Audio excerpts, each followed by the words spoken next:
এই যে আমরা পেয়ারা গিফট পেলাম। কাজে এসেছিলাম, একটা ফ্যামিলির সাথে পরিচয় হলো। তার গাছে এত বড় পেয়ারা দেখেন, আমার কিন্তু হাতের মুঠের ভিতরে ধরতেছে না।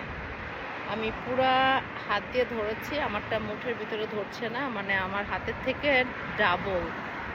তো আমরা জানি না এই পেয়ারাটা খেতে কেমন হবে, বাট খুবই ক্রিস্পি হবে। বুবুর সাইজটা একটু ছোট আমারটার থেকে, বাট তুমি বড়টা নিবা? আহ, খুবই খুবই খুবই মজার পেয়ারা হবে। এটা এখনো 100% মানে রাইপ করেনি, এটা একটু ছোট, আরো বড় হবে, মানে এটার থেকে ডাবল হবে actually। হ্যাঁ, সো এই হলো, দেখেন কত বড় সাইজের পেয়ারা, আনবিলিভেবল। আমি এত বড় পেয়ারা কখনো দেখিনি। সো মানে বুবুর কাছে ভালো লাগতেছে যে